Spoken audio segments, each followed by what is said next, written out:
Allahumma salli ala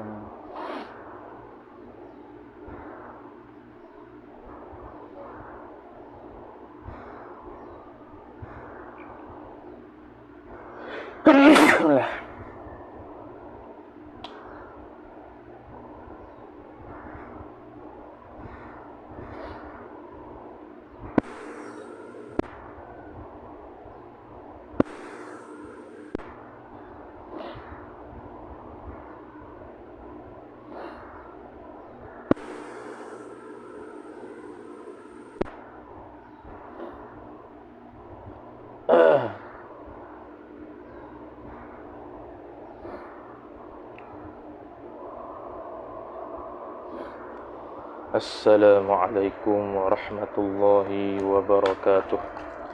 A'udzu billahi minasy syaithanir rajim. Bismillahirrahmanirrahim. Alhamdulillahi rabbil alamin wassalatu wassalamu ala asyrafil anbiya'i wal mursalin sayyidina Muhammadin wa ala alihi wa sahbihi ajma'in. Subhanaka la ilma lana illa ma 'allamtana إنك أنت العليم الحكيم ولا حول ولا قوة إلا بالله العلي العظيم رب اشرح لي صدري ويسر لي أمري واحلل عقدة من لساني يفقه قولي وسدد لساني واهد قلبي بحق نبيك محمد صلى الله عليه وسلم اللهم أغننا بالعلم وزينا بالحلم وأكرمنا بالتقوى وجملنا بالعافية نوينا التعلم والتعليم والتذكر والتذكير والنفع والانتفاع والإفادة والاستفادة والحث على التمسك بكتاب الله وسنة رسوله صلى الله عليه وسلم ودعاء إلى الهدى والدلالة على الخير ابتغاء وجه الله مرضاته وقربه وثوابه سبحانه وتعالى آمين يا رب العالمين. InsyaAllah kita sambung pada perbahasan subtopik yang seterusnya, iaitu imam hadir pada waktu sembahyang. Jadi kita sudah bahas tadi berkenaan dengan bilakah waktu sembahyang hari raya dan bilakah waktu untuk para makmum sampai ke tempat sembahyang. Yang mana kalau sembahyang hari raya Aidilfitri sunat untuk melewatkan sedikit sembahyang hari raya, sedangkan Aidil Adha itu sunat dipercepatkan sedikit untuk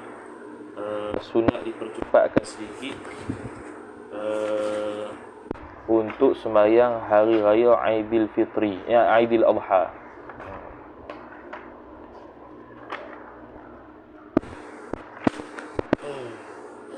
Cumanya saya rasa muskil juga ni. Oh dah. Okey. Tak apa. Kita muka surat 82. Waqala, kata dia, imam hadir pada waktu sembahyang raya. Bila waktu imam perlu hadir? Imam An-Nawawi rahimahullahu ta'ala telah menyatakan dalam kitab Minhajul Talibin wa Umdatul Muftin bahawa imam disunatkan untuk hadir ke tempat sembahyang raya pada waktu hendak menunaikan sembahyang raya. Mana contoh kalau sembahyang raya pukul 8.30, maka 8.25 tu imam tolaklah. Kalau dekat lah dengan rumah tu. Mana waktu sembahyang raya baru tu imam mari. Bukannya mari awal. Bukannya mari awal macam makmum. Tapi adakah dia dapat pahala sunat at-tabkir, berpagi-pagian untuk pergi awal di masjid, sedangkan dia dituntut untuk hadir lewat sikit? Tu nanti akan disebutkan. Maka Syekh Ad-Damiri rahimahullahu ta'ala telah menjelaskan dalam An-Najmul Wahash bahawa perkara tersebut berlaku kerana berdasarkan hadis yang dikeluarkan oleh Imam Asy-Syafi'i rahimahullahu ta'ala daripada seorang yang fiqh bahawasanya Sayyidina Hasan radhiyallahu taala anhu telah berkata, Nabi Muhammad sallallahu alaihi wasallam bertolak untuk sembahyang hari raya puasa dan hari raya Korban ketika matahari terbit dan sempurna terbitnya. Kerana bulat matahari sudah keluar semua, maka perkara pertama yang baginda mulakan ialah sembahyang. Baik. Tapi yang Nabi sallallahu alaihi wasallam sembahyang tu bila tatkala sudah naik ke pacaknya matahari qadar segala. Mana lebih pada itulah. Sebab itu tadi disebutkan tidak ada dalil daripada hadis Nabi sallallahu alaihi wasallam yang sembahyang sebelum daripada naiknya matahari qadar segala. Walau bagaimanapun itu sudah masuk waktu sembahyang raya, tapi Nabi tidak buat sedemikian. Nabi buat lewat situ. Syekh Muhammad Al-Khatib Asy-Syirbini rahimahullahu taala telah menjelaskan dalam Mughnil Muhtaj bahawa makmum menunggu kedatangan imam untuk sembahyang raya itu lebih layak bagi mereka. Menunggu kedatangan imam, makmum ni kena tunggu tu imam, itu lebih al-yaqu dia kata, lebih layak. Dengan kedudukan makmum dengan imam, makmumlah sepatutnya tunggu imam, bukan imam tunggu makmum. Jadi kalau imam mari awal, dia mana seolah-olah dia menunggu makmum. Tidak, sebaliknya makmum mari awal, imam mari kemudian, seolah-olah makmum menunggu imam. Seolah-olah makmum berhajat kepada imam untuk memulakan sembahyang hari raya. Oleh sebab itu disunatkan kepada imam untuk hadir lewat sehingga waktu untuk menunaikan sembahyang raya tiba. Syekh Muhammad Ar-Ramli rahimahullahu taala telah menjelaskan dalam Nihayatul Muhtaj bahawa sembahyang hari raya puasa tersebut seyogianya berlaku seperti 1/4 siang, dan bagi sembahyang hari raya Korban ialah 1/6 siang. Bermulanya kiraan 1/6 dan 1/4 tersebut daripada waktu subuh. Perkara ini diberikan dhabitnya oleh Imam Al-Mawardi rahimahullahu taala. Imam Al-Mawardi sebut waktu untuk sembahyang raya Korban 1/6 siang. Start siang tu fajar. Fajar sampai terbenam matahari bahagi 6. Separuh satu yang awal tu, 1/6 yang awal tu, itu waktu sembahyang duha. Waktu sembahyang Aidil Adha. Adapun untuk sembahyang raya Aidil Fitri 1/4 siang. Mana lewat lagi. Tapi ni pandangan dhaif lah. Nanti disebut. Namun begitu Syekh Ali Asy-Syubran Malisi rahimahullahu taala telah menyatakan dalam hasyiahnya bahawa perkataan sembahyang hari raya puasa tersebut seyogianya berlaku seperti 1/4 siang, dan bagi sembahyang hari raya Korban ialah 1/6 siang. Itu jauh. Jauh, baik. Kerana terlalu lama sangat. 1/4 siang tu makna pukul 10 sembahyang raya. Lama sangat tu. Hanya sahaja pandangan yang kuatnya ialah sembahyang hari raya Korban tersebut berlaku selepas tertegaknya matahari kadar segala. Yang kita sebut tadi. Sedangkan sembahyang hari raya puasa dilakukan lebih sedikit tu. Lebih sedikit masanya. Lebih sedikit masanya berbanding sembahyang sunat hari raya Korban. Dua-dua waktunya sama, iaitu waktu afdalnya ialah selepas tertegaknya matahari qadar segala. Cuma dari sudut nisbah masa antara Aidil Fitri dengan Aidil Adha cepat sikit, Aidil Fitri lambat sikit. Sebab tu di Malaysia kita hari raya Aidil Adha kebiasaannya sembahyang pukul 8. Aidil Fitri sembahyang 8.30. Kebiasaannya begitu. Ataupun Aidil Fitri pukul 9, Aidil Adha 8.30. Ikutlah. Jadi Aidil Adha lebih awal sedikit berbanding dengan Aidil Fitri. Imam hadir pada waktu sembahyang raya, dapatkah pahala berpagi-pagian hadir ke tempat sembahyang raya? Jadi sekarang ni bila kita kata imam sunat mari lewat, iaitu mari waktu nak sembahyang raya. Jadi adakah dia mendapat sunat at-tabkir, berpagi-pagian pergi ke masjid untuk sembahyang raya? Macam mana nak berpagi-pagian sedangkan dituntut atas dia itu untuk lewat? Jadi ada tanakut di situ, ada percanggahan. Jadi Syekh Ali Asy-Syubran Malisi rahimahullahu taala telah menerangkan dalam hasyiah dia bahawa harus bagi imam mendapatkan hasil pahala sunat yang sama pada berpagi-pagian hadir sembahyang raya di tempat sembahyang, ataupun pahala yang lebih daripadanya. Jadi dia kata harus bagi imam mendapat hasil pahala sunat yang sama pada berpagi-pagian hadir sembahyang raya. Jadi bagi tu imam ni pahala dia pergi tempat sembahyang, waktu nak sembahyang sama dengan pahala berpagi-pagian orang yang makmum tadi pergi sembahyang. Sama je pahala dia. Ataupun kata lebih lagi daripada pahala at-tabkir tadi. Jadi imam memang at-tabkir fis sabah, berbagi-bagian untuk sembahyang hari raya pi awal pas subuh tu tak dituntut atas dia. Dituntut atas dia untuk mari lewat, iaitu waktu nak sembahyang. Jadi adakah dapat pahala at-tabkir? Dapat juga. Sama ke? Sama, ada sama ataupun lebih lagi. Adapun makmum, tidak. Makmum tidak disunatkan untuk pergi lewat macam tu imam. Dia kena pergi awal, iaitu selepas subuh tadi. Jadi bila kita kata pergi selepas subuh, dah kalau kita sembahyang di masjid, tak kita kena stay ke? Kita kena tetap ke? Kita kena iktikaf situ ataupun duduk situ ke? Tak payah balik untuk dapat berpagi-pagian pergi masjid untuk sembahyang raya. Maka topik seterusnya dibincangkan cara menghasilkan pahala sunat berpagi-pagian hadir ke tempat sembahyang raya. Hak ni untuk makmum. Syekh Ali Asy-Syubramalisi rahimahullah telah menjelaskan dalam Hasyiah Ali Asy-Syubramalisi bahawa jikalau para jemaah keluar daripada masjid kemudian kembali semula, maka terdapat perinciannya. Kembali semula ke rumah. Jadi dia pergi masjid pas subuh ataupun sebelum subuh tu dia mandi, contoh. Mandi untuk segarkan badan lah. Jadi dia pergi sembahyang subuh, lepas tu dia balik. Balik sebab apa? Nanti dia akan perincikan. Jadi perincian pertama, jikalau mereka menghadiri masjid pada asalnya untuk sembahyang fardu subuh, hal keadaan berniat untuk menetap ke dalam masjid, kemudian mereka keluar daripada masjid kerana perkara lain, maka tidak luput sunat berpagi-pagian datang ke tempat sembahyang raya. Jadi bila kita sembahyang subuh di masjid, kita niat untuk duduk di masjid, menetap sampai sembahyang raya. Lepas tu kita keluar tu sebab apa? Sebab nak mandi ke, nak ambil makanan ke, nak makan kat rumah, ataupun apa-apa hajat yang lain, kita sudah mendapat sunat at-tabkir. Mari lepas subuh untuk sembahyang raya. Walaupun kita balik sebab kita sudah niat. Janji niat. Yang kedua, jikalau mereka menghadiri masjid hanya semata-mata sembahyang subuh sahaja, tanpa qasad untuk menetap di dalam masjid, lalu mereka keluar masjid dengan sebab urusan lain, maka luput dan tidak mendapatnya pahala sunat berpagi-pagian menghadiri tempat sembahyang hari raya. Tak ada. Dia perlu niat. Jadi kita pergi sembahyang subuh di masjid tu, sunat untuk kita niat, aku nak iktikaf ataupun duduk sini sampai sembahyang raya.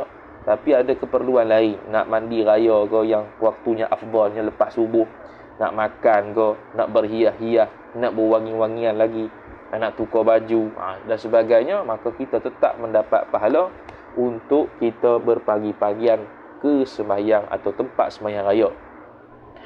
Syekh Ibn Hajar Al-Haytami rahimahullah telah menyatakan dalam Tuhfah bahawa disunatkan untuk seseorang menetap di tempat sembahyang raya tersebut selepas sembahyang subuh jikalau tidak berhajat sama sekali untuk menambahkan perhiasan dan sebagainya.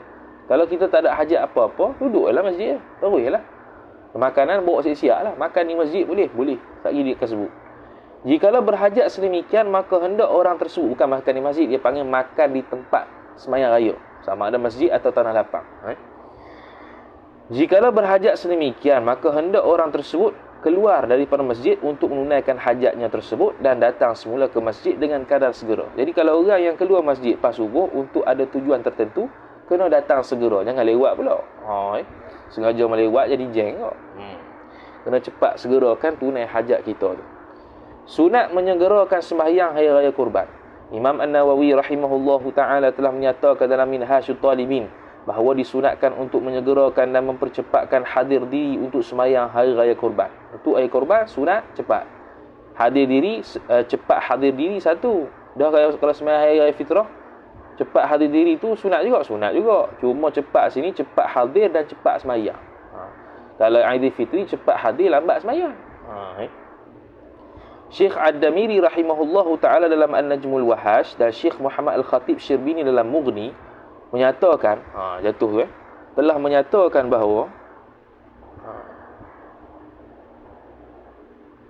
menyatakan bahawa perkara tersebut berlaku supaya luas waktunya untuk menyembelih binatang kurban dan membahagi-bahagikan dagingnya kepada orang lain.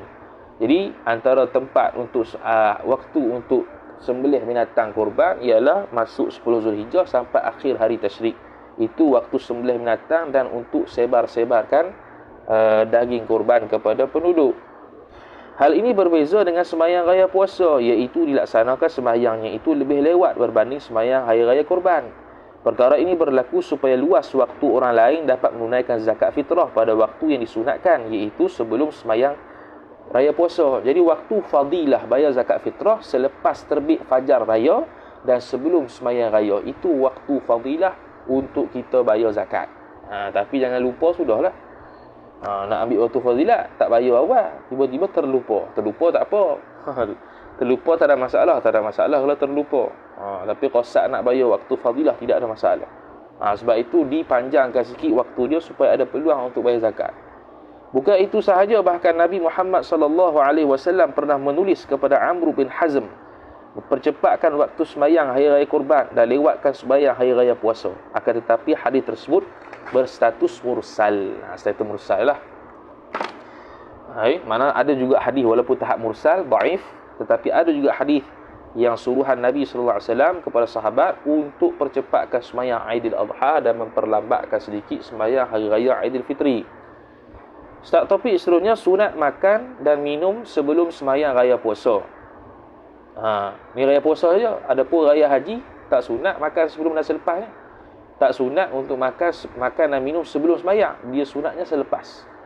Imam An-Nawawi rahimahullahu ta'ala telah menyatakan dalam Minhajul Talibin bahawa disunatkan makan sebelum menghadiri sembahyang hari raya puasa dan menahan diri daripada makan bagi mereka yang berkehendak untuk menghadiri sembahyang hari raya Kurban. Terbalik Syekh Ad-Damiri rahimahullah telah menjelaskan dalam An-Najmul Wahash bahawa perkara tersebut berlaku kerana berdasarkan hadis yang dikeluarkan oleh Imam Al-Bukhari rahimahullahu ta'ala daripada Sayyidina Anas radhiyallahu ta'ala anhu bahawasanya Nabi SAW tidak keluar untuk sembahyang hari raya puasa melainkan setelah makan beberapa biji kurma dan baginda memakannya dengan bilangan ganjil. Jadi makanan yang paling afdal untuk kita makan sebelum untuk kita keluar sembahyang raya tu ialah tetap kurma. Macam seperti mana buka puasa pun afdal dengan kurma, makan waktu pagi raya pun kurma juga. Imam At-Tirmizi rahimahullahu ta'ala, Imam Ibnu Majah rahimahullahu ta'ala dan Imam Al-Hakim rahimahullahu ta'ala telah mengeluarkan hadis daripada Buraidah bin Al-Husayb dan beliau berkata, Nabi Muhammad SAW tidak keluar pada hari raya melainkan baginda makan makanan dan hari raya Kurban tidak makan makanan sehingga pulang semula ke rumah. Nabi SAW akan makan makanan sebelum pergi sembahyang raya puasa dan akan tahan perut dia sehinggalah sembahyang raya Kurban baru makan. Dah kalau kita sembahyang raya fitrah ni kita makan sebelum, lepas sembahyang raya makan pula, tak ada apa lah tu. Imam Asy-Syafi'i rahimahullahu ta'ala telah menerangkan bahawa jikalau seseorang tidak mampu memakan makanan di rumahnya, maka boleh dia memakannya ketika berada dalam perjalanan menuju ke tempat sembahyang raya ataupun memakannya di tempat sembahyang raya. Ini boleh makan di tanah lapang ataupun masjid tu sendiri. Boleh. Sebab apa? Ada keuzuran syarak, ada tuntutan syarak secara khusus untuk makan sebelum sembahyang raya. Maka secara mutlak dia makan berjalan ke, makan berdiri ke, makan minum ke, makan duduk ke, tengah tempat sembahyang ke, di rumah ke, bolehlah ke. Makan di jalanan sebelum sembahyang raya puasa jatuh bukan maruah. Kita maklum kata kalau makan berdiri, makan berjalan ni jatuh maruah. Sebab dia melakukan suatu perkara yang makruh lah, makan berdiri, minum berdiri ni. Lagi pula menjatuhkan maruah. Syekh Ibn Hajar Al-Haytami rahimahullah telah menyatakan dalam Tuhfah bahawa orang yang memakan makanan di jalanan itu tidak menjatuhkan maruahnya disebabkan keuzuran daripada pihaknya. Keuzuran daripada pihak mana? Keuzuran makan di rumah, makan duduk, dia pun terpaksa makan berjalan. Makan berjalan sebab apa? Sebab kalau nak makan kat masjid tu takut mari-mari semayang dah. Makan dululah kat jalan.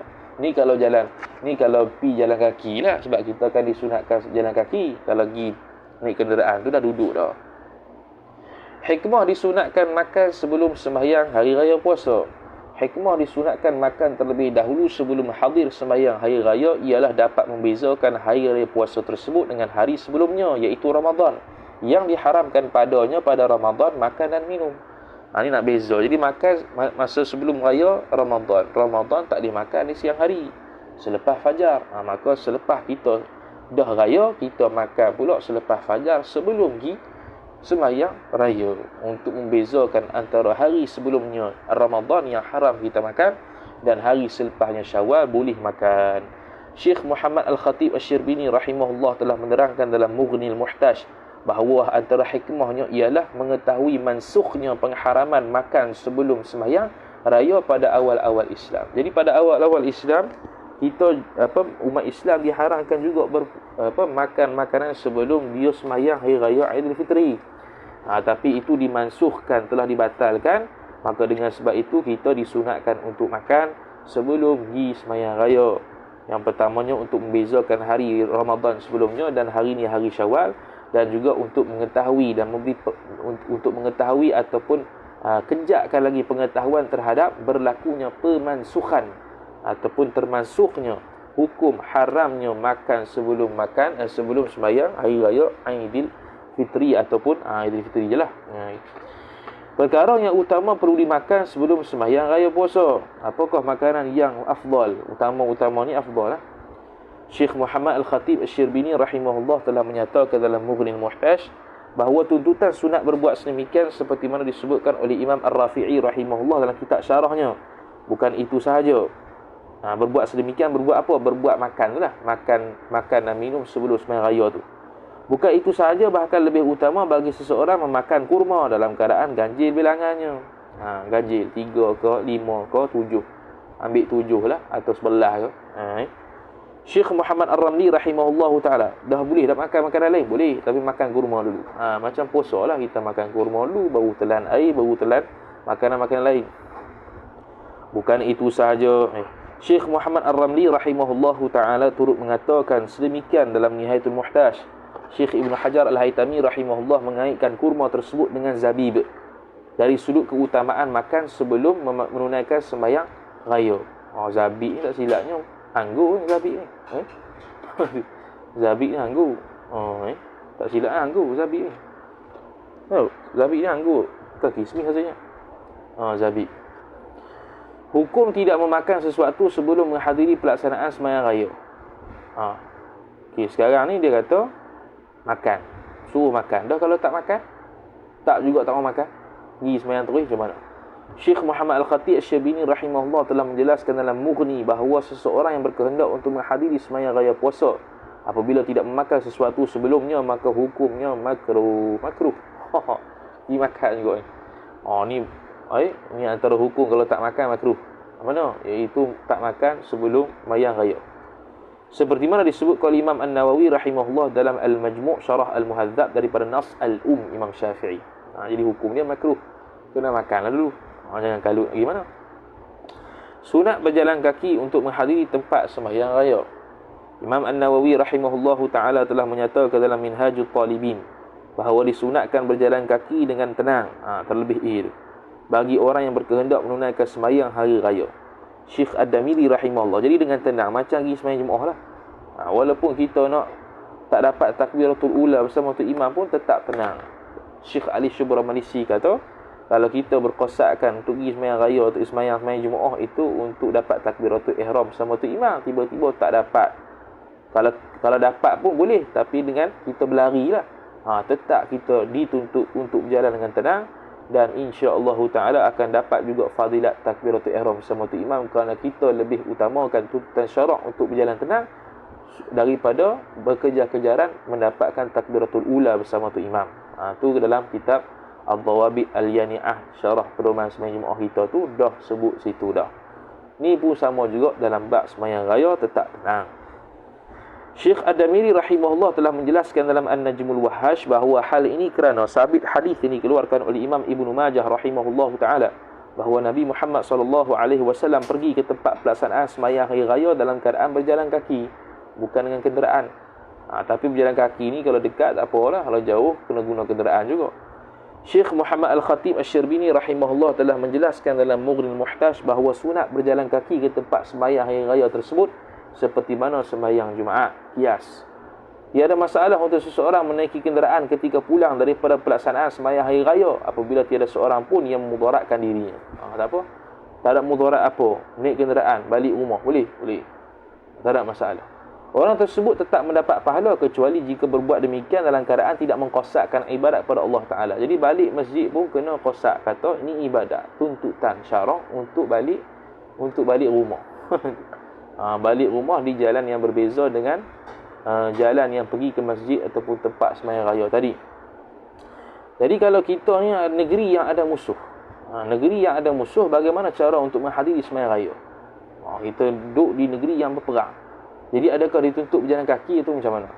Syekh Ibnul Ustaz rahimahullahu ta'ala telah menyatakan bahawa jikalau sesebuah negeri itu merupakan tempat yang berkemungkinan diancam musuh kepada orang yang berjihad dengan sebab dekatnya musuh bersama mereka, maka hendaklah mereka menaiki kenderaan untuk menunaikan sembahyang raya, sama ada ketika hendak hadir ataupun pulang daripadanya. Bahkan ia berkenderaan tu lebih utama. Bukan itu sahaja, bahkan pergi dan pulangnya mereka daripada tempat sembahyang hari raya tersebut sambil membawa senjata itu lebih diutamakan. Ambil senapang bawa pedang ke apa. Sebab apa? Sebab kita takut kena serangan musuh waktu nak pergi tu. Tapi ni jarang berlaku kat Malaysia dah ni. Intaha nihayatul muhtaj. Tu Hukum sembahyang sunat bagi selain imam sebelum sembahyang raya. Jadi makmum boleh tak sebelum sembahyang raya dia sembahyang sunat lain? Imam An-Nawawi rahimahullahu ta'ala telah menyatakan dalam Minhajul Talibin bahawa tidak dimakruhkan bagi selain imam untuk menunaikan sembahyang sunat lain sebelum melaksanakan sembahyang hari raya, yakni selepas naiknya matahari kadar segala. Sebab apa kata selepas naik matahari kadar segala? Kerana kalau tak naik matahari lagi, tu waktu syuruk diharamkan sembahyang sunat. Jadi untuk makmum tidak makruh. Jadi ada orang mengajar dulu, tak silap ada orang tanya, ada orang kata tak boleh. Tak betul. Tak boleh tu main sunat. Relax dulu. Syekh Ad-Damiri rahimahullahu ta'ala telah menerangkan dalam An-Najmul Wahash bahawa perkara tersebut berlaku kerana ternafinya segala sebab yang membawa kepada kemakruhan. Ternafi, kita dah berada pada waktu terbitnya matahari kadar segala. Dah apakah perkara yang menghalang kita untuk menunaikan sembahyang sunat? Tak ada dalil. Imam Al-Baihaqi rahimahullah telah mengeluarkan hadis daripada Sayyidina Anas radhiyallahu taala anhu dan selain Sayyidina Anas bahawasanya para sahabat menunaikan sembahyang sunat sebelum keluarnya imam untuk menunaikan sembahyang raya. Sahabat buat. Jadi kok mana yang kata tak boleh sembahyang? Menunaikan sembahyang sunat ketika mendengar khutbah raya. Ni kes kok mana ni? Kesnya ialah dia mari lewat. Mari tu imam khutbah raya dah. Terlepaslah sembahyang tu imam. Jadi boleh tak dia sembahyang sunat? Syekh Muhammad Al-Khatib Syirbini rahimahullah telah menyatakan dalam Mughni bahawa seseorang yang menunaikan sembahyang sunat ketika mendengar khutbah raya maka hukumnya makruh. Mana ni? Hukumnya adalah makruh. Tengah khutbah raya. Dia mari sembahyang sunat. Sembahyang sunat. Hukum dia apa? Hukum dia makruh. Kerana dituntut pada waktu itu mendengar khutbah raya. Imam menunaikan sembahyang sunat lain sebelum sembahyang raya. Ni tu imam pula. Tadi makmum, ni tu imam. Syekh Ad-Damiri rahimahullahu ta'ala telah menjelaskan dalam An-Najmul Wahash fi Syarhil Minhaj bahawa makruh bagi imam menunaikan sembahyang sunat lain sebelum melaksanakan sembahyang hari raya dan selepasnya. Selepas sembahyang hari raya. Bagi tu imam sebelum sembahyang raya dan selepas sembahyang raya makruh untuk sembahyang sunat. Sebelum sembahyang raya makruh sebab apa? Nak buat persediaan, nak berkhutbah, nak sembahyang.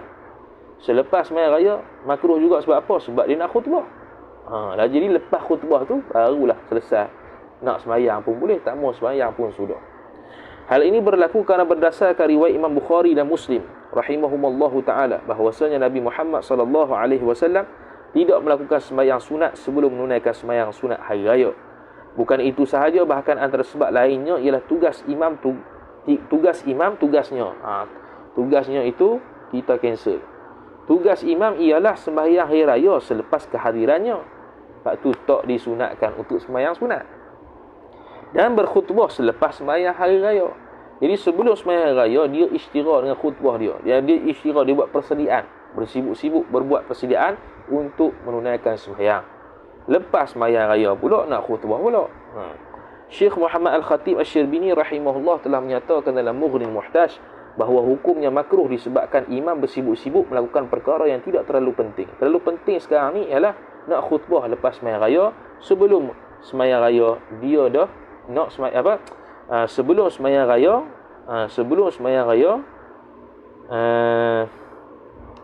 sembahyang raya dengan makna selepas dia hadir ke dalam masjid.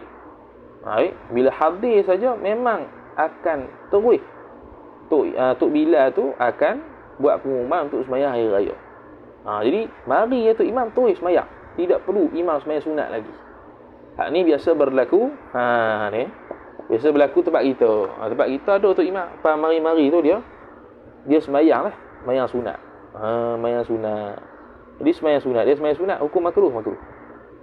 Sembahyang sunat dapat pahala sunat. Makruh tu dari sudut perbuatan dia sebegitu. Jadi sembahyang sunat yang dia buat itu kurang pahala. Faham? Macam witir 1 rakaat. Makruh. Macam mana makruh? Kata sunat. Sunat tu di sudut sembahyang tu sunat. Tapi makruh dari sudut perbuatannya hanya buat 1 rakaat.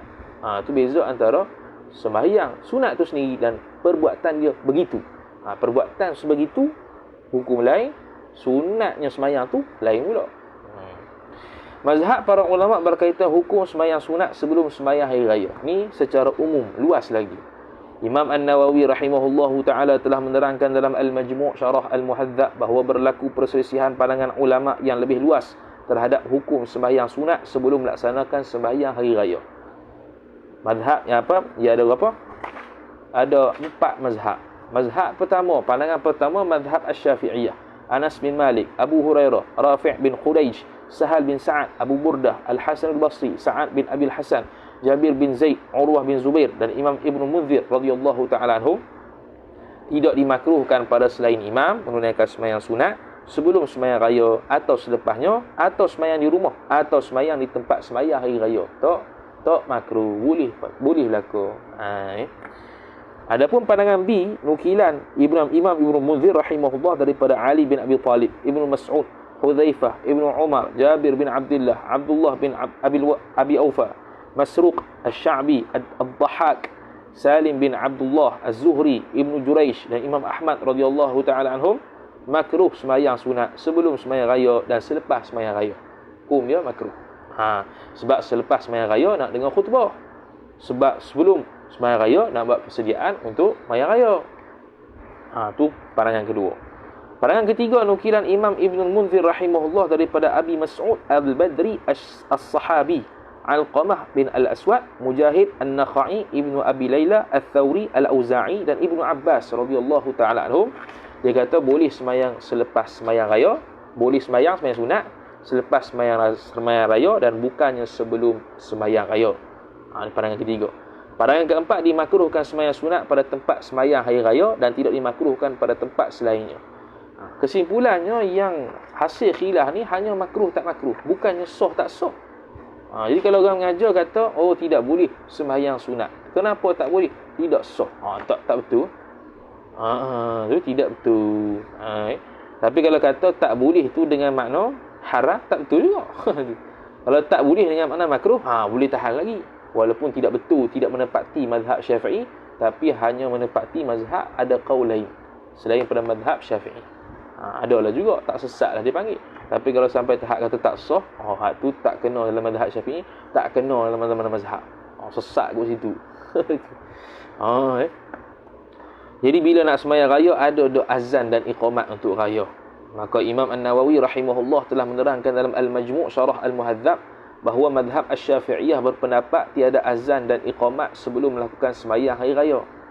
Pandangan ini juga dipelopori oleh majoriti ulama daripada para sahabat dan tabi'in. Manusia sepanjang zaman beramal dengan pandangan ini kerana berdasarkan hadis-hadis yang sahih. Jadi contoh tadi lupa nak hurai muka surat 90 tu yang kata menunaikan sembahyang sunat ketika mendengar khutbah raya. Maknanya dia dah sembahyang dah. Tu imam naik khutbah mimbar, dia naik sembahyang sunat. Tu hukum ni makruh. Okey, tu untuk makmum lah. Okey, kembali, manusia sepanjang zaman beramal dengan pandangan ini kerana berdasarkan hadis-hadis yang sahih. Jadi tak ada azan dan iqamat untuk sembahyang raya, tidak ada. Tidak pernah diamalkan sepanjang zaman. Tu. Pandangan ini juga dipelopori oleh majoriti ulama daripada para sahabat dan tabi'in. Manusia sepanjang zaman beramal dengan pandangan ini kerana berdasarkan hadis-hadis yang sahih. Imam Al-Bukhari rahimahullah dan Imam Muslim rahimahullahu ta'ala telah mengeluarkan hadis daripada Sayyidina Ibnu Abbas radhiyallahu ta'ala anhuma. Sepatutnya anhuma bukan anhu. Anhuma bukan anhu. Dan Sayyidina Jabir radhiyallahu ta'ala anhu, mereka berkata, aku menyaksikan dalam keadaan bersama dengan Nabi SAW pada hari raya. Maka Nabi SAW telah memulai sembahyangnya sebelum berkhutbah tanpa azan dan iqamat. Itu jelas. Jadi tidak perlu azan dan iqamah. Dan di Malaysia kita tak berlaku lah. Kalau berlaku, insya-Allah viral. Begitu juga hadis daripada Sayyidina Jabir bin Samurah radhiyallahu taala anhu yang menyatakan bahawasanya beliau bersama dengan Nabi Muhammad sallallahu alaihi wasallam pada 2 hari raya berkali-kali tanpa dilaungkan azan dan iqamah. Ini lagi berpengalaman banyak lagi. Tak pernah Nabi azan.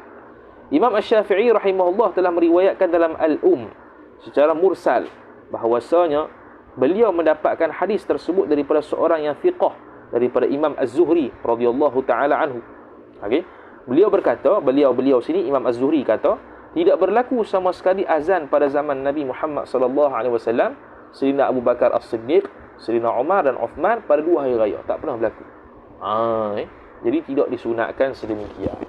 Namun begitu Imam Ibnu Munzir rahimahullah telah menyatakan bahawa beliau meriwayatkan daripada Ibnu Zubair berkaitan dengan azan dan iqamat pada sembahyang hari raya. Berlaku perbezaan pandangan ulama terhadap orang yang pertama kali azan ketika menunaikan sembahyang hari raya. Pandangan pertama ziyad. Sini boleh jadi dua. Nak panggil ziyad ke zayyad, boleh berlaku. Sebab ejaan dia ku Arab zai ya alif dal. Jadi tak pasti boleh baca zayyad ke ziyad. Takut orang berlainan. Kedua Muawiyah, dan yang ketiga selain mereka itu rahimahumullah wa radhiyallahu taala anhu. Jadi tak ada lah azan dan iqamah atas pandangan mu'tamad mazhab Syafi'i dan tak payah buat. Walaupun ada qaul yang mengatakan ada pernah orang buat. Mengatakan as-salatu jami'ah ketika hendak menunaikan sembahyang raya. Mazhab Asy-Syafi'iyah memberikan hukum sunat tatkala hendak menunaikan sembahyang hari raya dengan mengatakan as-salatu jami'ah. Hak ni tak tahu, nanti perhati sendiri masjid masing-masing. Ada Dr. Bila kata as-salatu jami'ah. Ataupun lepas takbir tu, dia pakat buat pengumuman, semua berdiri belakang buat pengumuman sikit apa lebih kurang. Sembahyang sunat sekian, lepas tu terus sembahyang. Tak ada as-salatu jami'ah. Kebiasaannya begitu. Kita hak yang belajar ni, gilah ubah masjid tu. Kalau kita ada jawatan situ. Dekat Dr. Bila tu kena sunat ni sebut as-salatu jami'ah. Mazhab Asy-Syafi'iyah, okey. Mazhab Asy-Syafi'iyah memberikan hukum sunat tatkala hendak menunaikan sembahyang hari raya dengan mengatakan as-salatu jami'ah. Hal ini berlaku kerana mengkiaskan sembahyang hari raya ini dengan sembahyang gerhana. Sembahyang sunat berjemaah. Sembahyang sunat yang sunat berjemaah kebanyakannya dia sebut as-salatu jami'ah, sunat. Imam Asy-Syafi'i rahimahullah mengatakan dalam aku lebih menyukai bahawa imam menyuruh orang yang azan tersebut mengatakan ketika melaksanakan sembahyang hari raya dan apa sahaja menghimpunkan manusia untuk sembahyang dengan as-salatu jami'ah ataupun as-salah saja. Mana lebih umum ni, bukan sembahyang sunat yang sunat berjemaah saja. Bahkan apa-apa sahaja sembahyang yang menghimpunkan manusia untuk sembahyang secara berjemaah, buat as-salatu jami'ah. Main hajat ke, main taubat ke, as-salatu jami'ah ataupun as-salah. Mengatakan hayya 'alas salah ketika hendak melaksanakan sembahyang raya. Dia tak azan tapi sebut hayya 'alas salah. Macam mana? Tidak ada masalah jika muazin tersebut mengatakan hayya 'alas salah. Namun begitu Imam Ad-Darimi rahimahullahu taala menghukumkan orang yang menyebutkan hayya 'alas salah ketika hendak melakukan sembahyang raya sebagai makruh. Jadi ada dua pandangan. Pandangan pertama tak ada masalah, harus. Pandangan kedua makruh. Hal ini kerana lafaz tersebut terdiri daripada lafaz azan.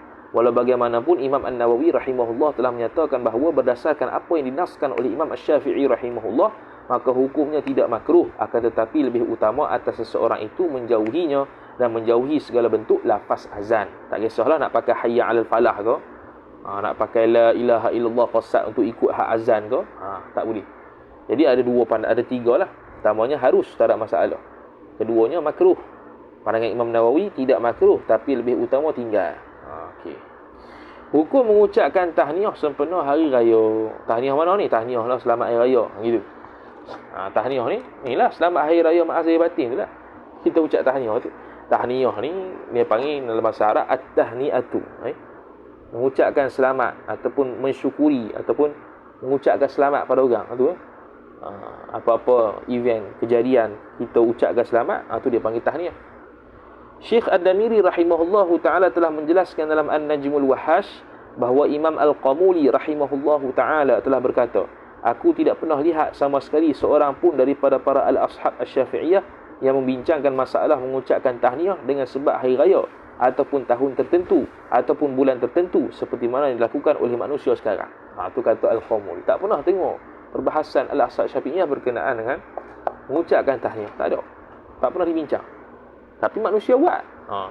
Namun begitu dinukilkan oleh Al-Hafidh Al-Munziri rahimahullah daripada Al-Hafidh Al-Maqdisi rahimahullah ta'ala, bahawasanya dirinya pernah ditanya oleh soalan sedemikian, lalu beliau menjawab, aku berpandangan bahawa mengucapkan tahniah sepenuh hari raya ini hukumnya harus, bukannya sunat dan bukannya bid'ah. Bukan bid'ah dan bukan sunat, tapi harus saja. Makna tidak masyru' yang dapat pahala. Dia hanya sekadar harus gitu ya. Atas kaedah al-aslu fil asya' al-ibahah illa alaihi dalil. Asal pada sesuatu itu harus, melainkan ada dalil yang mengharamkan. Jadi sekarang ni tidak ada dalil yang menunjukkan haram, jadi haruslah. Dalam Jami'ul Bayan wa Tahsil menukilkan daripada Imam Malik radhiyallahu rahimahullahu taala bahawasanya mengucapkan tahniah sempena hari raya itu tidak dihukumkan sebagai makruh, tak hukum makruh. Imam Ibnu Al-Habib rahimahullah telah menyebutkannya juga dalam Al-Mudihah bahawasanya beliau tidak mengetahuinya dan dalam masa yang sama tidak mengingkari perbuatan tersebut. Aku tak tahu apa hukum dia dan aku tak mengingkari sampai tahap haram ke makruh, tak tahu. Namun begitu Syekh Ibnu Hajar Al-Hitami telah menjawab dengan bahawasanya mengucapkan tahniah sempena hari raya ini dituntut dalam syarak. Ni berani sikit ni. Syekh Ibnu Hajar masyru'. Bab tu kita Melayu ni banyak ikut Ibnu Hajar ni pun adalah sirah tahniah. Selamat hari raya ma'azih batin. Selamat hari raya tu tahniah tu. Perkara ini dapat dibuktikan dengan dibuatkan bab yang khusus oleh Imam Al-Baihaqi rahimahullahu ta'ala, iaitu bab perkara yang diriwayatkan pada perkataan manusia sebahagiannya kepada sebahagiannya lain ketika hari raya. Itu nama bab dia, yakni lafaz taqabbalallahu minna wa minka. Mudah-mudahan Allah Ta'ala menerima daripadaku, daripada kami amalan kami, dan daripada kamu. Itu antara ucapan tahniah. Adakah kena ucap ni saja? Sekejap dia akan dibahas. Adakah ini saja? Hak lain bukannya ucapan tahniah? Terdapat daripadanya hadis-hadis dhaif yang membawa kepada kekuatan untuk berhujah dengannya. Hadis semua dhaif berkaitan dengan taqabbalallahu minna minkum ni. Tapi dhaif banyak boleh jadi hujah pula. Dia akan jadi hasan li ghairihi. Bukan itu sahaja, bahkan beliau rahimahullah juga berhujah dengan bahawasanya tuntutan mengucapkan tahniah itu berlaku secara umum, sama ada mendapat nikmat atau tertolaknya kesulitan dengan pensyariatan sujud syukur dan ta'ziyah. Okey, dia kata apa? Dikuatkan lagi hujah dia bahawasanya tuntutan mengucapkan tahniah itu berlaku secara umum, sama ada mendapat nikmat. Mendapat nikmat, tahniah dia ialah dengan sujud syukur. Tertolak musibah dan juga bala, tahniahnya ialah tahniah pula dah. Apa nama tu? Tahniah dia ialah ta'ziyah. Dia tak panggil tahniah lah, dia panggil ta'ziyah. Mana ada akibat selepas daripada apa yang berlaku, ada akibat dia. Jadi sekarang lepas raya, pas puasa raya, akibat dia tahniah dia dengan apa? Taqabbalallahu minna minka, ataupun selamat hari raya kalau ikut Melayu ni. Kalau untuk sujud syukur, itu tahniah dari sudut dapat nikmat lain, dapat nikmat yang disunatkan untuk sujud syukur. Hak ni dapat nikmat juga, nikmat yang bukan untuk disunatkan sujud syukur, tapi disunatkan untuk ucap tahniah menurut Syekh Ibn Hajar. Dikuatkan lagi hujah kerana ada apabila seseorang mendapat nikmat disunatkan sujud syukur. Bila mendapat musibah ataupun bala bencana dan tertolaknya bencana tersebut,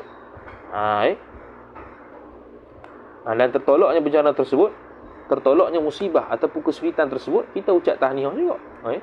Kita ucap tahniah dari sudut selamat. Alhamdulillah Allah selamat sekian-sekian, tahniah tu. Tambahan lagi, Imam Al-Bukhari rahimahullahu ta'ala dan Imam Muslim rahimahullah juga telah meriwayatkan kisah berkenaan taubat Ka'ab bin Malik kerana tidak mengikuti peperangan Tabuk. Apabila disampaikan berita tentang taubatnya diterima, lalu bertemunya dengan Nabi SAW dalam keadaan Talhah bin Ubaidillah berdiri dan mengucapkan tahniah kepadanya. Jadi tahniah ni secara umum. Apa-apa sahaja yang mendapat nikmat apa semua, tertolak musibah dan sebagainya, ada tahniah dia. Syekh Ali Syubra Malisi rahimahullah telah menjelaskan dalam hasyiah dia bahawa bukan setakat lafaz taqabbalallahu minna wa minka sahaja yang boleh dikatakan ucapan tahniah kepada seseorang ketika hari raya, bahkan dengan apa-apa sahaja lafaz yang menjadi adat untuk diucapkannya.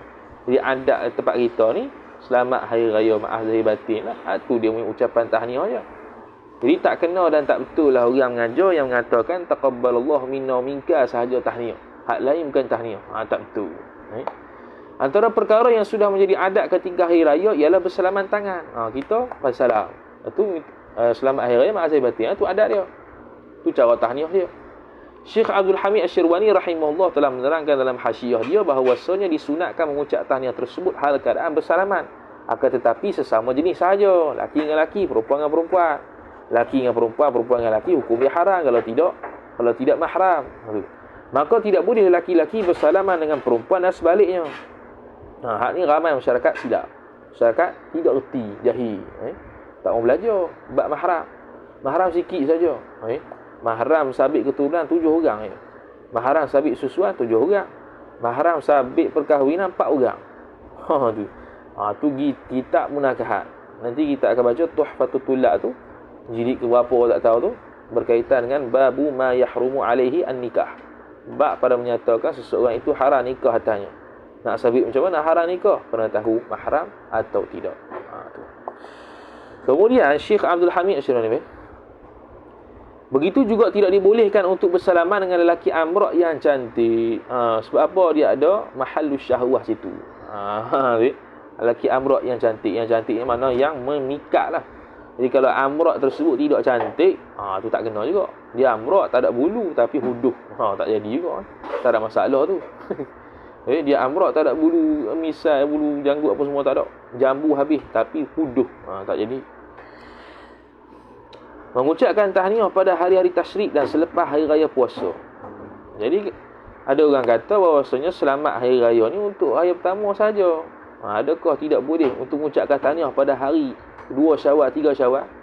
Maka Syekh Ali Syekh Ali Asy-Syubramalisi rahimahullahu ta'ala telah menyatakan dalam hasyiah dia bahawa dapat difahami daripada perkataan ulama yang membahaskan ucapan tahniah pada hari raya itu bahawasanya ucapan tahniah tersebut tidak dituntut untuk menyebutkannya pada hari-hari tasyrik dan hari selepas raya puasa, iaitu 2 Syawal dan ke atas. Tak dituntut. Namun begitu sudah berlakunya adat manusia mengucapkan tahniah pada hari-hari tersebut. Tiada halangan sama sekali untuk mengucapkan tahniah kerana tujuan sebenarnya ialah berkasih sayang dan menzahirkan kegembiraan. Meletakkan kegembiraan kepada hati saudara se-Islam kita, hukumnya sunat. Jadi tidak ada masalah walaupun tidak ada tuntutan yang khas untuk menunaikan, untuk mengucapkan tahniah selepas daripada 1 Syawal ataupun pada hari-hari tasyrik, pada Aidil Adha tu. Bila sunat untuk mengucapkan tahniah? Bila kita sunat untuk ucap tahniah tu? Jadi topik seterusnya, waktu mengucapkan tahniah hari raya. Syekh Ali Asy-Syubramalisi rahimahullah telah menyatakan dalam hasyiah dia bahawa dapat difahami daripada perkataan ulama yang mengatakan bahawa ucapan tahniah tersebut pada hari raya, bahawasanya waktu mengucapkan tahniah hari raya itu bermula daripada subuh hari raya, bukannya malam raya. Ni kita jam sikit lah. Kita malam raya, selamat hari raya tak? Dia lepas waktunya lepas subuh, bukannya malam raya. Malam raya bukan, dia lepas subuh raya. Kena ubah lah tu. Dia mengaji kena ubah. Kalau tak kena, dia bukannya ikut kepala otak kita. Kemudian 2 rakaat sembahyang hari raya. Nak masuklah sembahyang. Imam An-Nawawi rahimahullahu ta'ala telah menyatakan dalam Minhajul Talibin wa Umdatul Muftin bahawa sembahyang hari raya itu sebanyak 2 rakaat. Syekh Ad-Damiri rahimahullah telah menyatakan bahawa perkara tersebut berlaku berdasarkan ijma' ulama. Ijma' kata 2, tidak ada 4, 6, 8, tak ada. 2 sahaja. Syekh Muhammad Al-Khatib Asy-Syirbini rahimahullah dalam Mughnil Muhtaj, Syekh Muhammad Ar-Ramli dalam Nihayatul Muhtaj dan Syekh Ibn Hajar dalam Tuhfah telah menjelaskan bahawa hukum sembahyang hari raya pada segala rukunnya, segala syarat sahnya dan sunat-sunatnya itu sama seperti sembahyang-sembahyang yang lain. Maknanya ada 13 rukun, kena tamatninah apa semua tu sama macam bab sembahyang. Imam An-Nawawi rahimahullahu ta'ala telah menerangkan dalam Al-Majmu' Syarah Al-Muhadzab bahawa ia berdasarkan dalil hadis daripada Sayyidina Umar radhiyallahu ta'ala anhu, sembahyang hari raya kurban itu 2 rakaat. Sembahyang hari raya puasa itu 2 rakaat. Sembahyang safar itu 2 rakaat. Sehinggalah akhir hadis. Sembahyang safar tu sembahyang yang disunatkan sebelum kita musafir. Dia panggil sunat safar. Hadis ini merupakan hadis yang bertaraf hasan. Bahkan ia diriwayatkan oleh Imam Ahmad rahimahullahu ta'ala dalam musnadnya, Imam An-Nasa'i rahimahullah dan selain keduanya. Habis. Kemudian bila kita sudah tahu 2 rakaat sembahyang raya, kita pun nak sembahyang. Maka topik seterusnya berkaitan melakukan takbiratul ihram pada sembahyang raya. Melakukan takbiratul ihram pada sembahyang raya. Imam An-Nawawi rahimahullah telah menyatakan dalam Minhajut Talibin bahawa perlu dilaksanakan takbiratul ihram untuk menunaikan sembahyang sunat hari raya seperti sembahyang lain. Seperti mana dia sebutkan tadi, sembahyang sunat hari raya macam sembahyang lain dari sudut rukunnya dan sunatnya, maka sama juga ada takbiratul ihram kerana dia rukun sembahyang. Syekh Muhammad Al-Khatib Asy-Syirbini rahimahullahu taala telah menjelaskan dalam Mughnil Muhtaj ila Syarhil Minhaj bahawa berlaku perbezaan pandangan ulama berkaitan dengan niat sembahyang hari raya. Khilaf. Niat sembahyang hari raya ni khilaf. Khilaf ke mana? Khilaf dari sudut perlu tak dia itu ta'yinkan Aidul Fitri pada raya puasa, Aidul Adha pada raya Aidil Adha, ataupun sebut Sunnatul Aid pun jadilah.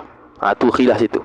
Jadi pandangan pertama, seseorang yang hendak melakukan sembahyang hari raya perlu bertakbiratul ihram dengan berniat sembahyang Aidil Adha pada sembahyang hari Kurban dan berniat sembahyang Aidul Fitri pada sembahyang hari raya puasa. Makna perlu ta'yin, tidak memadai salatul sunnatul Aid. Pandangan kedua tidak berhajat kepada membezakan jenis hari raya kerana sama sahaja antara kedua jenis sembahyang raya tersebut pada maksud syariat. Maksud syariat siapa dia? Syariat hakiki Allah Ta'ala, syariat majazi Nabi SAW. Pandangan ini disebutkan oleh Syekh Adamiri rahimahullah dalam An-Najmul Wahash. Jadi yang kita duk bahas kata perlu ta'yin dalam bab sembahyang ta'yin sahaja tu, yang sembahyang sunat ta'yin sahaja tanpa perlu ta'arud itu, qasad dan ta'yin sahaja, antaranya sembahyang raya lah yang disebut kena ta'yin Aidul Fitri ataupun Aidil Adha. Kalau Aid sahaja tidak sah. Itu atas pandangan mu'tamad. Sunat membaca doa iftitah. Jangan tinggal dulu. Lepas takbiratul ihram, Allahu Akbar, baca iftitah dulu. Jangan terus takbir 7 kali itu.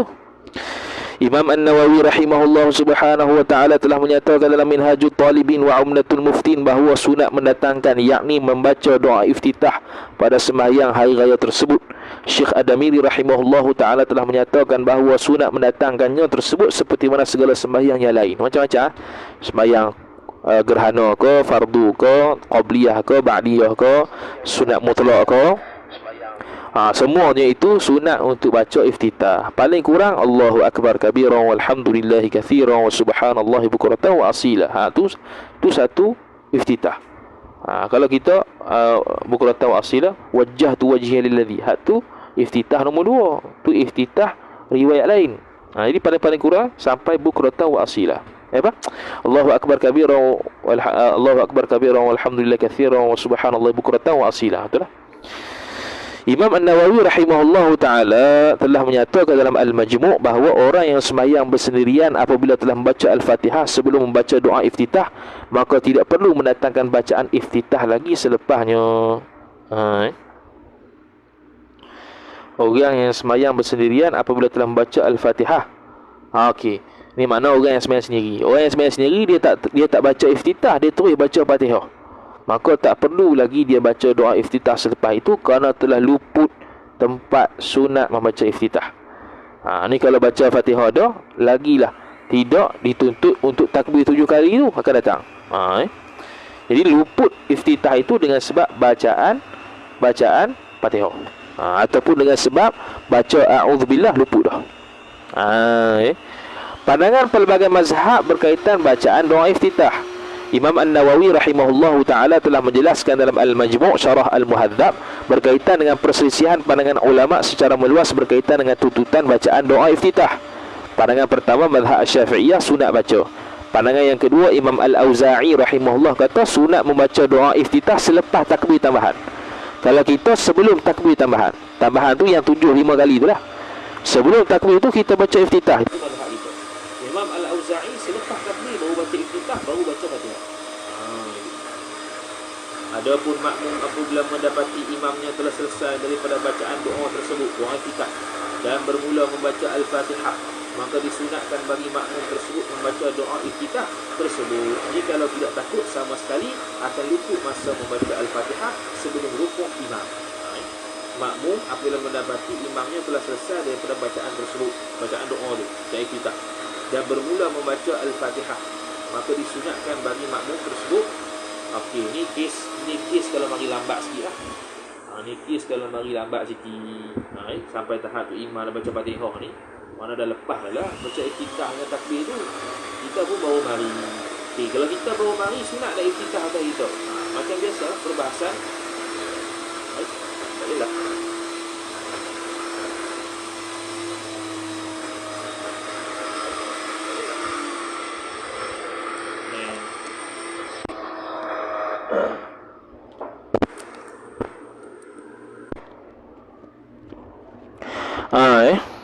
Lewat.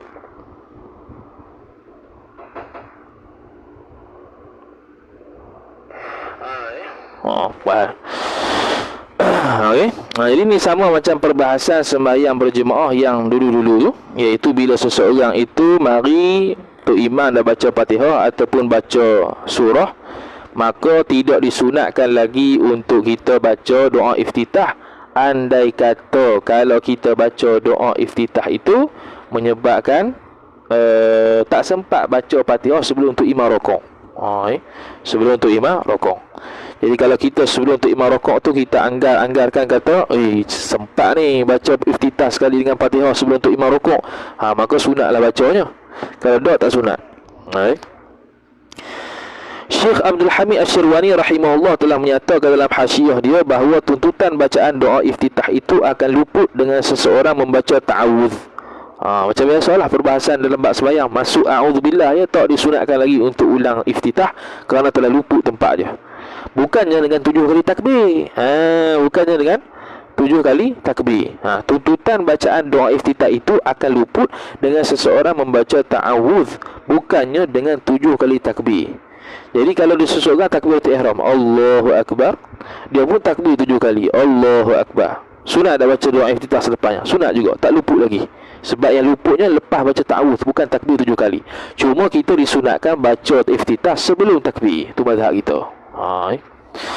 Bertakbir sebanyak 7 kali pada rakaat pertama. Imam An-Nawawi rahimahullahu ta'ala telah menyatakan dalam Minhajut Talibin wa Umdatul Muftin bahawa disunatkan bertakbir sebanyak 7 kali pada rakaat pertama.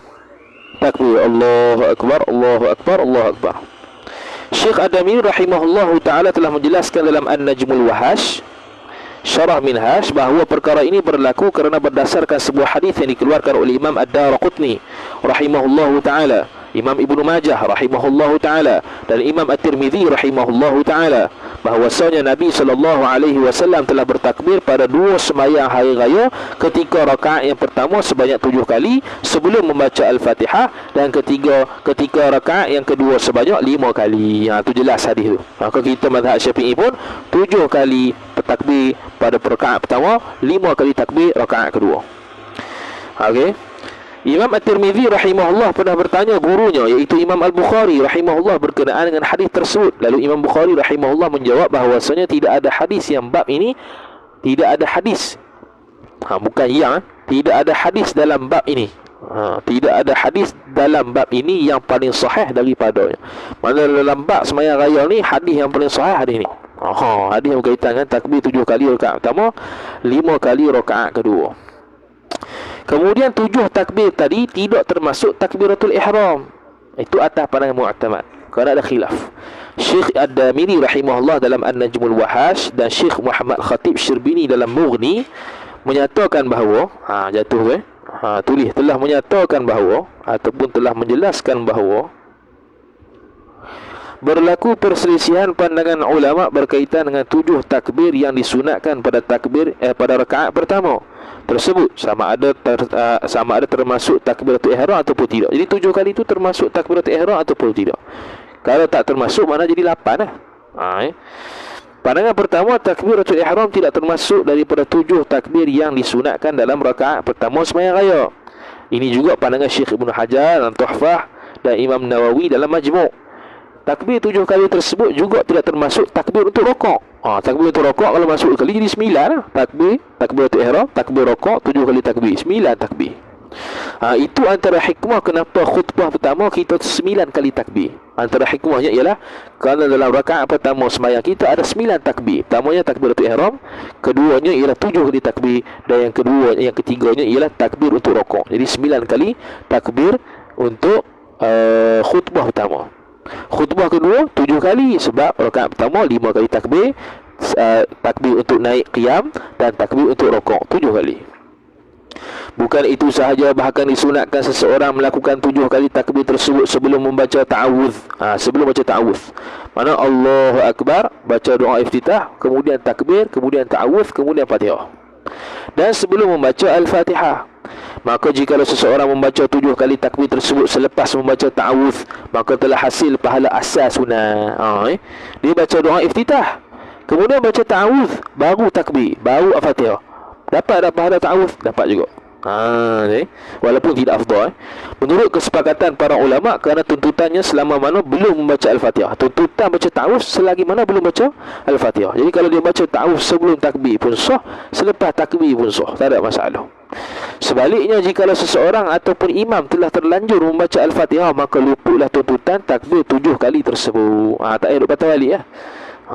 Terus ya mayang tak payah duk batal balik. Sekali adalah pembahasan kalau terlupa macam mana kau kena qada, kalau mana kau takbir tu. Jadi atas senang mudah ceritanya, bila dah Fatihah tak perlu lagi kembali takbir 7 kali sebab luput dah. Cuma bila luput tu boleh qada tak rakaat kedua ataupun tidak, itu akan datang. Dalilnya ialah hadis yang diriwayatkan oleh Amr bin Shu'aib daripada ayahnya, daripada datuknya, bahawa Nabi Muhammad sallallahu alaihi wasallam telah melakukan takbir sebanyak 7 kali pada rakaat pertama dan 5 kali pada rakaat kedua selain takbiratul ihram. Itu dalilnya. Hadis ini dikeluarkan oleh Imam Abu Dawud rahimahullahu taala dalam Sunan Abi Dawud. Hadis ini menjadi hujah untuk menolak pandangan Imam Abu Hanifah rahimahullah yang berpendapat bahawa takbir dalam sembahyang tersebut hanya sebanyak 3 kali sahaja. Takbir menurut Imam Abu Hanifah 3 kali, rakaat pertama, rakaat kedua. Tu ditolak dengan hadis ni. Kita kritik Imam Abu Hanifah. Pendapat yang kedua, pendapat Imam Malik rahimahullah, Imam Al-Muzani, murid Imam Syafi'i rahimahullah, dan Imam Abu Thur rahimahullah, takbiratul ihram termasuk daripada 7 kali takbir. Jadi kalau orang mengajar kata takbiratul ihram itu termasuk 7 kali takbir, kita kata tu tidak tepat dalam mazhab Syafi'i, tapi tidaklah sesat kerana ada pandangan yang kata sedemikian. Kemudian apakah hikmah takbir 7 kali pada rakaat pertama dan 5 kali pada rakaat yang kedua? Wallahu a'lam. Kita sambung pada esok pagi. Dah 100 muka surat lebih dah. Tinggal lagi 46 muka surat lagi. Jadi esok pagi insya-Allah kita start pukul 9 lah. Kita start pukul 9. Dan kalau sempat khatam lah sampai tengah hari tu. Tengah hari selesai. Kita usahakan khatam tengah hari esok. Wallahu a'lam. Setakat itu sahaja. Jumpa pula pada esok pagi insya-Allah taala. A'udzubillahi minasyaitonir rajim. Bismillahirrahmanirrahim. Alhamdulillahirabbil alamin wassalatu wassalamu ala asyrafil anbiya'i wal mursalin sayyidina Muhammadin wa ala alihi wa sahbihi ajma'in. Allahumma zidna ilma warzuqna fahma. Allahumma zidna ilma warzuqna fahma. Allahumma zidna ilma warzuqna fahma. Wa sallallahu ala sayyidina Muhammad wa ala alihi wa sahbihi wa baraka wa sallam. Walhamdulillahi rabbil alamin. Wassalamu alaikum warahmatullahi wabarakatuh.